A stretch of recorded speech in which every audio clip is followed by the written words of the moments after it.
Assalamualaikum warahmatullahi wabarakatuh. Perkenalkan, nama saya Rizka Nurul Hafifah Hasibuan, Prodi PGSD 2D, NPM 201401910.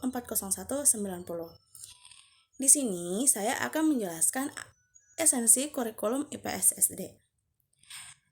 Baik, esensi kurikulum IPS adalah mengenalkan dan memahamkan anak-anak terhadap isu sosial atau cerita peristiwa yang terjadi pada aktivitas kehidupan manusia di masyarakat yang kemungkinan tidak jelas asal-usulnya. Ruang lingkup esensi materi dari mata pelajaran IPS meliputi aspek-aspek geografi, sejarah, sosiologi, ekonomi.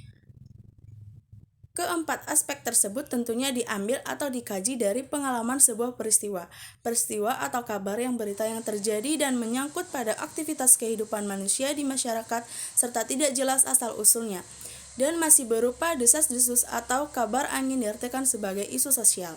Perkembangan ilmu-ilmu sosial dan ilmu-ilmu pengetahuan alam didasari oleh pengungkapan fakta dan data yang selanjutnya sampai kepada konsep, generalisasi, teori, dan hukum. Yang pertama yaitu peristiwa. Peristiwa atau kejadian adalah hal-hal yang pernah terjadi. Peristiwa merupakan suatu kejadian yang benar-benar pernah terjadi tetapi masih perlu dibuktikan kebenarannya.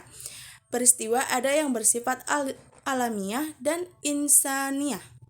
Peristiwa yang bersifat alamiah seperti banjir, tsunami, gempa bumi, dan sebagainya.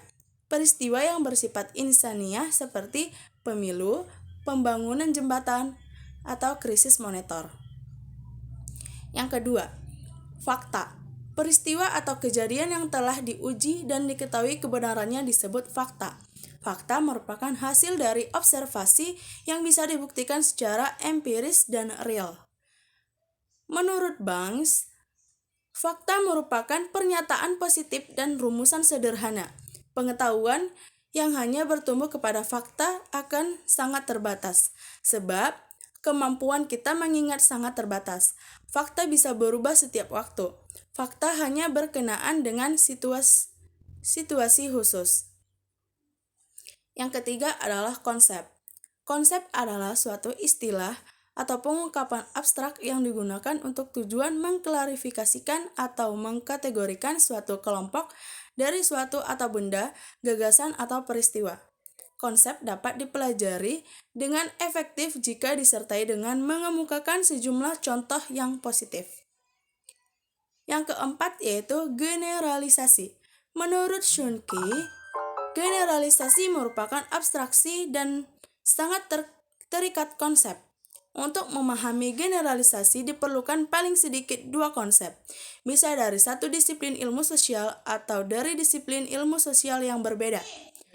Pengajaran ilmu pengetahuan